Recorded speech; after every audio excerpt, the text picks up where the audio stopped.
Assalamualaikum warahmatullahi wabarakatuh. Indonesia bisa. Generasi muda Indonesia, saya ingin menggambarkan Anda tidak ubahnya seperti kupu-kupu, di mana kupu-kupu mengalami metamorfosis sempurna. Bentuk awal dan bentuk akhirnya mereka sangat berbeda sekali. Namun bagian terpentingnya adalah ketika mereka dalam fase kepompong, ya. Di posisi kepompong ini, kualitas daripada kupu-kupu akan teruji, ya kira-kira begitu ya. Bisa terbayangkan kalau ketika kepompong itu terganggu, ya, bergoyang terlalu kuat, dan lain-lain ya, gitu ya. Maka tentunya akan mempengaruhi kualitas kupu-kupunya kelak, kira-kira begitu.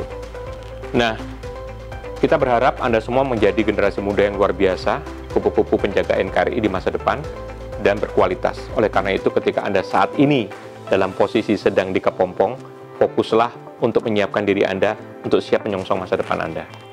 Sekali lagi, ini tidak mudah, karena generasi Anda lahir dengan ancaman-ancaman situasi di luar sana yang sudah berbeda dengan generasi kami dulu. Ya, saat ini ada 6 ancaman seperti yang sudah saya sampaikan dalam sesi sebelumnya yang mengancam generasi muda Indonesia. Yang pertama adalah isu SARA, isu radikalisme, isu korupsi, isu hoax, isu bullying, dan isu narkoba. Semuanya sudah saya terangkan dalam sesi sebelumnya, ya. Nah, oleh karena itu penting buat Anda semua untuk mempersiapkan diri Anda untuk menjadi generasi Indonesia bisa. Ini istilah baru nih, ini generasi Indonesia bisa. Dengan cara apa? Saya akan memberikan satu tips penting, ada 4 poin penting Anda harus perhatikan, dan insya Allah ketika 4 poin penting ini Anda jalankan, Anda akan menjadi kupu-kupu yang luar biasa kelak. Yang pertama adalah great prayer. Yang kedua adalah smart. Yang ketiga adalah fighter. Dan yang terakhir adalah visionary. Saya akan terangkan ini satu persatu dalam satu sesi, ya. Yang pertama saya akan mulai dari great prayer, ya. Jadi Anda adalah merupakan kupu-kupu, calon kupu-kupu hebat di masa datang, dan kuasai 4 ini dan dimulailah dari great prayer. Di great prayer ini artinya adalah seperti pendoa yang hebat. Generasi yang hebat atau orang yang hebat itu tidak lepas karena dia adalah memang seorang pendoa yang hebat. Orang yang meletakkan dirinya untuk memohon kekuatan Allah dalam menolong dirinya dalam menjalankan sesuatunya ke depan. Dan tidak bisa dipungkiri bahwa orang-orang hebat yang ada di negeri ini atau dimanapun, ternyata banyak dari mereka adalah orang-orang yang sangat religius. Tapi saya tidak akan menceritakan tentang teori agamanya, tentang the real power ini, the real power, kekuatan doa kita ini. Tapi saya akan terangkan secara ilmiah, dengan cara menerangkan apa yang dilakukan penelitian oleh Dr. Masaru Emoto. Masaru Emoto adalah seorang dokter yang melakukan penelitian luar biasa, yang dia katakan bahwasanya ada pesan tersembunyi di dalam air yang bisa dibaca dengan cara tertentu. Ya, dia mengeluarkan berbagai macam buku, dan buku-buku itu world class bestseller. Dan dia juga mengunjungi banyak negara termasuk Indonesia, ya, kalau nggak salah pada tahun 2006 disambut oleh Menteri Kesehatan juga, ya, dan banyak tokoh penting karena memang penelitiannya luar biasa. Apa sih yang dilakukan dalam penelitiannya? Nah, ketika dia berkunjung pada satu tempat atau satu negara gitu, biasanya orang udah pada penasaran tuh, pengen nyoba tuh. Katanya pesan airnya tuh, pesan akan ada di air dengan treatment tertentu gitu.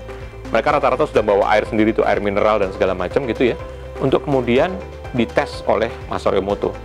Ya, Masaru Emoto biasanya bekerja sama dengan panitia. Oke, air contoh yang dimiliki itu diambil, kemudian dites setengah mili dalam cawan, kemudian didinginkan minus 25 derajat, kemudian suhunya mulai dinaikkan dan ditahan dalam minus 5 derajat, jadi dari posisi beku menuju siap-siap bisa menjadi cair lagi.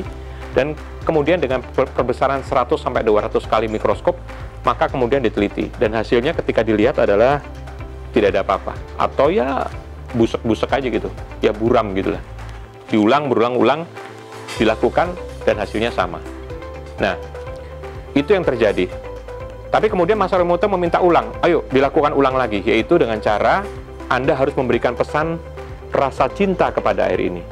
Diulang, ya, ada 500 orang di sana, dan kemudian satu-satu mengucapkan rasa cinta kepada air yang diputar di antara mereka. Saya cinta padamu, saya sayang padamu. Ini kayak orang gila ya. Dan percobaan itu diulang lagi.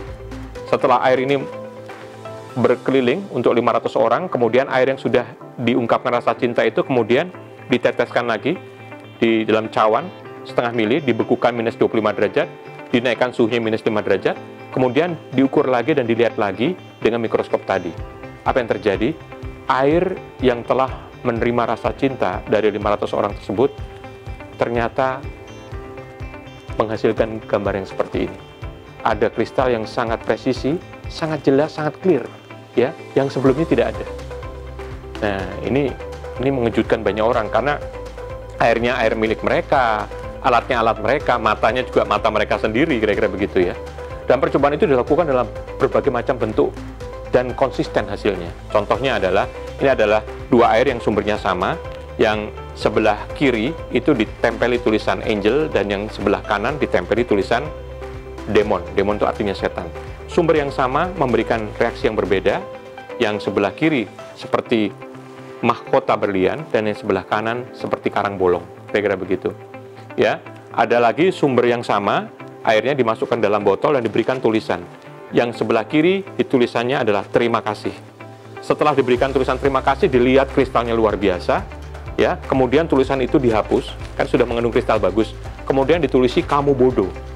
Dan ketika diuji ulang, hasilnya adalah yang gambar di sebelah kanan. Jadi Anda bisa lihat luar biasa ya dampaknya. Di bendungan Fujiwara yang kualitas airnya mungkin juga kurang baik, ketika dites hasilnya gambarnya seperti ini. Ya, dites, dilihat mikroskop seperti ini.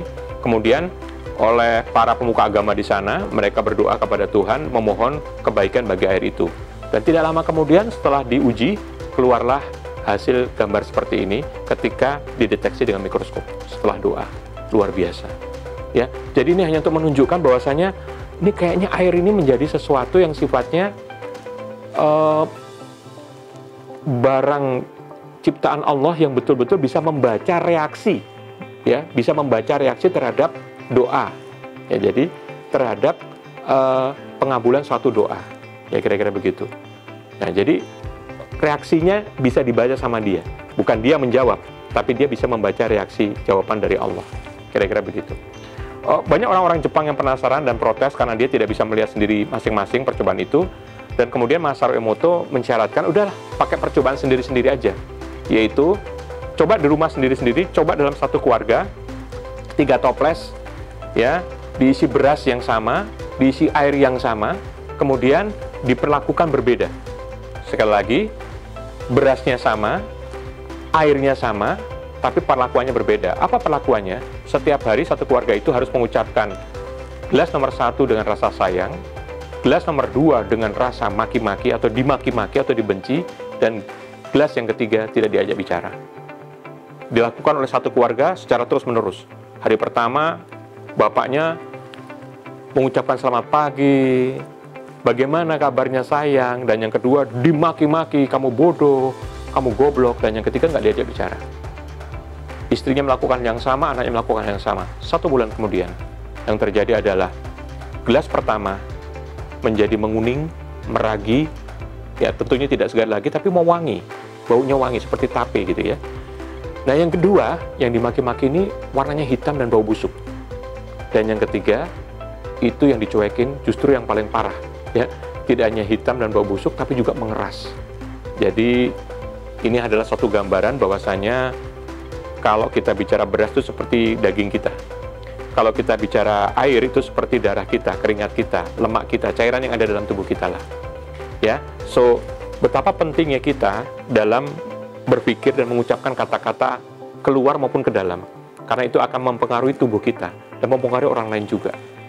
Cuek dalam kondisinya paling berat, karena memang kalau kita boleh milih nih, kita milih dimarahin apa dicuekin.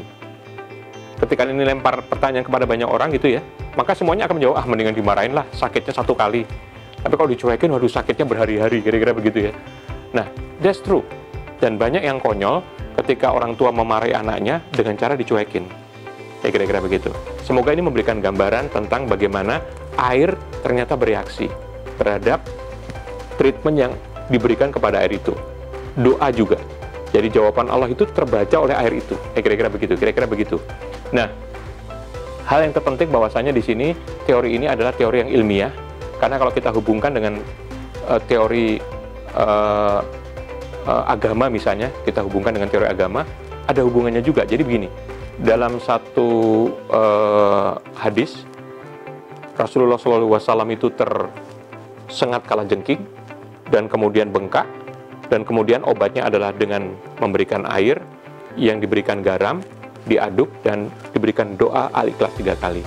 Diberikan dan alhamdulillah sembuh. Air ternyata dibuktikan sebagai media yang bisa berinteraksi terhadap doa kita. Garam, dokter gigi sudah menyatakan itu sebagai antiseptik ringan. So, sekarang menjadi sesuatu yang ilmiah. Apa hubungannya dengan doa yang tadi saya ceritakan di depan, kekuatan doa? Mari kita berandai-andai. Seandainya manusia ini tidak hidup di udara, tapi hidupnya di air. Seandainya manusia ini hidupnya tidak di udara, tapi di air. Dan seandainya manusia, matanya itu mempunyai kemampuan untuk zoom, untuk memperbesar seperti mikroskop. Apa yang terjadi? Apa yang terjadi? Ketika kita mengangkat tangan kita dan berdoa kepada Allah, berdoa kepada Tuhan, maka yang terjadi akan ada ribuan kristal di sekitar kita. Kristal-kristal itu akan nampak nyata dan terlihat. Kan begitu? Ilmiah kan? Nah, kira-kira gitu. Ujiannya sudah ada, kira-kira begitu. Tetapi, kenapa kita tidak bisa melakukan itu? Kan kira-kira begitu. Itulah yang namanya iman. Iman itu adalah sesuatu yang kita yakini. Dan memang tidak bisa kita lihat. Namun kita yakini. Kalau semua orang bisa berdoa dan bisa melihat seperti ini dampaknya daripada doa, tidak ada orang ateis, tidak ada orang yang tidak beragama, semuanya akan bertuhan karena percaya terhadap kekuatan doanya. Nah, disinilah saya ingin menekankan betapa doa itu menjadi kekuatan penting bagi kita semua, ya. Dan dalam agama Islam juga dinyatakan doa nggak ada yang judulnya ditolak, hanya ada dikabulkan, ditunda atau diganti. So, kita harus berdoa untuk itu. Generasi muda Indonesia, kita tahu Anda mempunyai tantangan berat di depan sana, ya. Tugas-tugas yang berat, ancaman yang berat. Kita tidak tahu kalau kita di jalan seberapa amannya kita. Kita tidak tahu kalau kita di luar seberapa bahayanya kita dalam situasi yang ada di sana dan seterusnya. Kita tidak tahu. Kita tidak ngerti dan tidak bisa menebak dan tidak bisa menjaga itu semua. Maka yang kita harus lakukan adalah mari kita meletakkan diri kita kepada Allah Subhanahu wa Ta'ala, bersujud dan juga mengangkat tangan kita untuk berdoa dan meyakinkan bahwasanya hanya kepadamu lah kami menyembah dan hanya kepadamu lah kami memohon pertolongan. Dan insya Allah itulah yang akan menolong diri Anda. Generasi muda Indonesia, bagian pertama yang terpenting adalah bagaimana Anda mempunyai keimanan yang tinggi, ya, untuk memohon kepada Allah Subhanahu wa Ta'ala menolong dalam semua perjalanan kehidupan Anda saat ini dan ke depan. Demikian, terima kasih. Wassalamualaikum warahmatullahi wabarakatuh. Indonesia bisa!